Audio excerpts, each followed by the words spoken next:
Hi, నేను doctor Madhavi, working at Elden dental hospitals Manikonda. ఈరోజు నేను ఏం చెప్పాలనుకుంటున్నాను అంటే లేజర్ డెంటిస్ట్రీ గురించి చెప్పాలనుకుంటున్నాను. మనం లేజర్స్ డెంటిస్ట్రీలో ఎలా యూజ్ చేస్తాం, ఎక్కడ యూజ్ చేస్తాం అనేది అయితే చెప్తాను. చాలా వరకు మనం లేజర్స్ని ఈ బ్లీడింగ్ అవ్వకుండా ఉండడానికి మనం లేజర్స్ని ప్రిఫర్ చేస్తాం. ప్రీవియస్గా ఎలా ఉండేదంటే సర్జరీస్ అవి ఉండేటప్పుడు ఫ్లాప్ సర్జరీ కానీ ఏదైనా ఉంటే మనం సర్జికల్ బ్లేడ్తో కట్ చేసి బ్లీడ్ ఎక్కువ అవుతూ ఉంటుంది అనమాట. నెక్స్ట్ డే దానికి స్వెల్లింగ్ రావడము, కొంచెం హీలింగ్ ప్రాసెస్ కూడా టైం పట్టడం ఇలా ఉంటుంది. ఇప్పుడు మనం లేజర్ని యూజ్ చేసామనుకోండి, అదే ప్లేస్లోని బ్లీడింగ్ కూడా తక్కువ ఉంటుంది, హీలింగ్ కూడా చాలా ఫాస్ట్గా ఉంటుంది. నెక్స్ట్ ఒకవేళ ఇంకా ఎక్కడ యూజ్ చేస్తామంటే లేజర్స్ని స్మోకింగ్ చేసే వాళ్ళకి కానీ వాళ్ళందరికీ కూడా గమ్స్ అనేవి బ్రౌన్ కలర్లోకి చేంజ్ అవుతూ ఉంటాయి. ఆ గమ్స్ని మళ్ళీ మనం నార్మల్ కలర్లోకి తీసుకురావడానికి డీపిగ్మెంటేషన్ని కూడా మనం లేజర్స్ యూజ్ చేస్తాం. రూట్ కెనాల్స్లో యూజ్ చేస్తాము.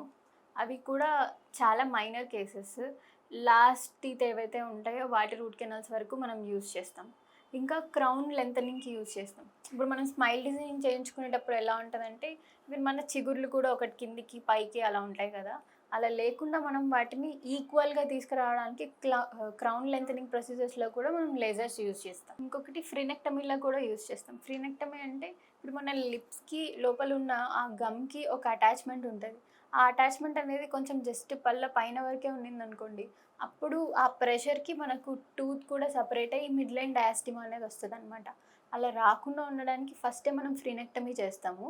నార్మల్గా అయితే సర్జికల్ ప్రొసీజర్లో ఉంటుంది. ఇప్పుడు లేజర్స్ వచ్చిన తర్వాత అడ్వాన్స్గా లేజర్స్తోనే జస్ట్ మనం ఆ ఫ్రీనమ్ని రిలీవ్ చేసామనుకోండి, దానికి ఉన్న టెన్షన్ తగ్గి ఆ మిడ్ లైన్ డయాస్టిమా కూడా కరెక్షన్కి ఇది యూజ్ అవుతుంది. చాలా వరకు లేజర్స్ మనం ఎవరికి ప్రిఫర్ చేస్తామంటే డయాబెటిక్ పేషెంట్స్కి, బీపీ ఎక్కువ ఉన్న వాళ్ళకి, లేదంటే హార్ట్ పేషెంట్స్, బ్లడ్ థిన్నర్స్ ఇలా ఉండిందనుకోండి, వాళ్ళకి బ్లీడింగ్ ఎక్కువ అవుతూ ఉంటుంది, హీలింగ్ కూడా చాలా టైం పడుతుంది కదా. మేజర్గా మనం వీళ్ళకైతే ఖచ్చితంగా లేజర్స్ ప్రిఫర్ చేస్తే చాలా బాగుంటుంది. లేజర్స్లో మనకి బ్లీడింగ్ తక్కువ ఉంటుంది, హీలింగ్ కూడా చాలా ఫాస్ట్గా అవుతుంది, స్వెల్లింగ్ కూడా తక్కువ ఉంటుంది, చాలా తక్కువ టైంలోనే ఈ ప్రొసీజర్ అనేది అయిపోతుంది. ఇప్పుడు వచ్చిన టెక్నాలజీ ప్రకారం మనం లేజర్స్ యూజ్ చేసుకోవడం చాలా బెటర్గా ఉంటుంది. ఈవెన్ ఇన్ఫెక్షన్స్ కూడా తగ్గుతాయి. Thank you so much.